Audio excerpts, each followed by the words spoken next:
बिहार पूर्वी भारत का एक राज्य, एक समृद्ध इतिहास रखता है जो सहस्राब्दियों से अधिक फैला हुआ है, जो भारतीय उपमहाद्वीप के सांस्कृतिक, धार्मिक और राजनीतिक विकास को दर्शाता है।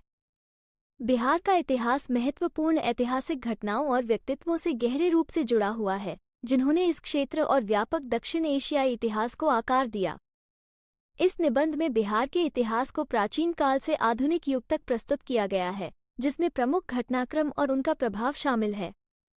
प्रागैतिहासिक और प्रारंभिक वैदिक काल। बिहार का इतिहास प्रागैतिहासिक काल से जुड़ा हुआ है, जिसमें नवपाषाण युग के मानव निवास के प्रमाण मिलते हैं। चिरांद और अन्य स्थलों में पुरातात्विक खोजें औजार, मिट्टी के बर्तन और कलाकृतियां प्रकट करती हैं जो स्थायी कृषि समुदायों का संकेत देती हैं।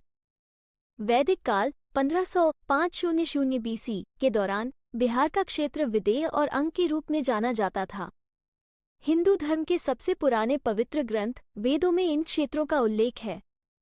विदेह राज्य, जिसका राजधानी मिथिला, वर्तमान जनकपुर, नेपाल थी, राजा जनक के अधीन प्रमुखता प्राप्त हुई, जो एक दार्शनिक राजा और रामायण में सीता के पिता थे। महाजनपद और मगध का उदय 6ठी शताब्दी ईसा पूर्व तक बिहार ने महाजनपदों के रूप में जाने जाने वाले शक्तिशाली राज्यों का उदय देखा। इनमें से मगध सबसे महत्वपूर्ण के रूप में उभरा। आधुनिक बिहार के दक्षिण में स्थित मगध की प्रमुखता हाका राजवंश के अधीन बढ़ी, विशेषकर राजा बिंबिसार 543-491 BC और उनके पुत्र अजातशत्रु 491-461 BC के अधीन। उन्होंने विजयों और रणनीतिक विवाहों के माध्यम से अपने क्षेत्र का विस्तार किया, भविष्य के साम्राज्यों की नींव रखी। धार्मिक और सांस्कृतिक उन्नति। बिहार का दो प्रमुख विश्व धर्मों, बौद्ध धर्म और जैन धर्म के इतिहास में विशेष स्थान है। 6ठी शताब्दी ईसा पूर्व में सिद्धार्थ गौतम, जिन्हें बाद में बुद्ध के नाम से जाना गया, ने बोधगया में ज्ञान प्राप्त किया।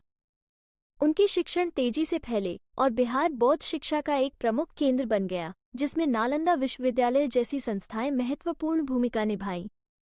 4ठी शताब्दी ईसा पूर्व में चंद्रगुप्त मौर्य ने मौर्य साम्राज्य की स्थापना की, जिसने भारतीय इतिहास में एक नया युग प्रारंभ किया। पाटलिपुत्र, आधुनिक पटना, को राजधानी बनाकर मौर्य साम्राज्य प्राचीन भारत के सबसे बड़े और शक्तिशाली साम्राज्यों में से एक बन गया। चंद्रगुप्त के सलाहकार चाणक्य, कौटिल्य, ने अर्थशास्त्र लिखा, जो राज्य क्राफ्ट, अर्थव्यवस्था और सैन्य रणनीति पर एक प्राचीन भारतीय ग्रंथ है। चंद्रगुप्त के पोते अशोक महान 268-232 BC इतिहास के सबसे प्रसिद्ध शासकों में से एक हैं। कलिंग युद्ध के बाद अशोक ने बौद्ध धर्म को अपनाया और अहिंसा और करुणा के सिद्धांतों का प्रचार किया।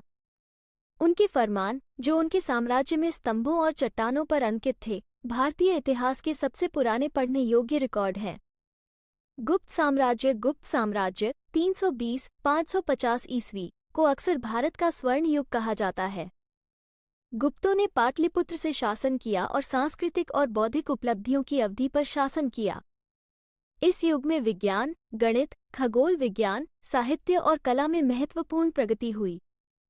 आर्यभट्ट, कालिदास और वात्स्यायन जैसे विद्वानों ने अपने अपने क्षेत्रों में स्थायी योगदान दिया। उदाहरण के लिए, आर्यभट्ट ने आर्यभट्टीय की रचना की, जो खगोल विज्ञान और गणित पर एक अग्रणी कार्य है। मध्यकालीन काल। प्रारंभिक मध्यकालीन राजवंश। गुप्त साम्राज्य के पतन के बाद बिहार ने राजनीतिक विखंडन की अवधि देखी। कई क्षेत्रीय राजवंश, जैसे मौर्य, पाल और सेन, उभरे और गिरे। पाल साम्राज्य 8वीं-12वीं शताब्दी बौद्ध धर्म के संरक्षण के लिए उल्लेखनीय था।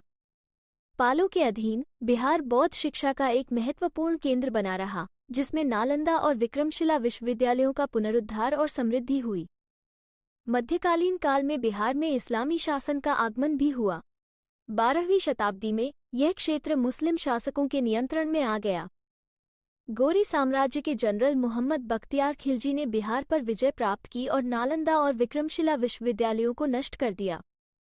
इस अवधि ने क्षेत्र में इस्लामी प्रभाव की शुरुआत को चिन्हित किया, जो आने वाले शताब्दियों में बढ़ेगा।